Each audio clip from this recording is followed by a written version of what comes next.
Eman-eman ya. Mungkin jenengan tak paringi sing khusus. Sampe di mulad. Mulad. Mulad iki dipesen karo Nexofon. Oh Mas Agung. Iya. Luar biasa. Kiai atas Nexofon ket sore lho. Tengah yo jek iso ngendika. Ora tek ababe to iki. Nembang nak ayo coba kaya ngopo.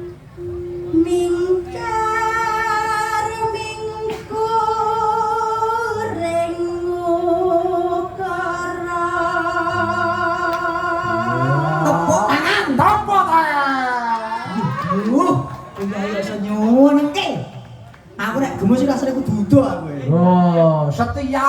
Oh, setia. Udo. Mula ora udo aku, kan aku setia. Aku nek Kyai Putri ini, nun saya Mas.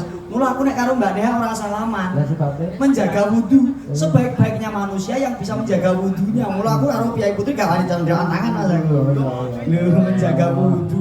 umuk. Ayo, ayo.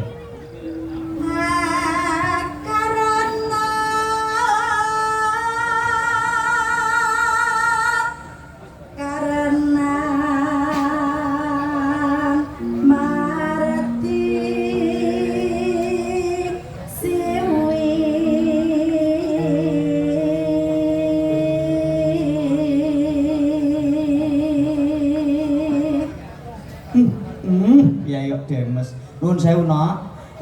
Insyaallah tak sasi ngarep engko nugroho laras sing nata aku. Ten pundi niku? Lho kok teng pundi piye? Maksudnya Babagan karawitan pedalangan sing nata paklian aku. Lurahipun jenengan. Heeh, mergo iki rencana tahun ngarep Bu Sutarmi arep tak maru. Dadi jenengan ku dadi anakku lho, Mas. Ya Pak Gareng. Menika calon maru kula, Bapak. Ibu kuwi ayo. Apa wani karo Bapak Gondomono kowe?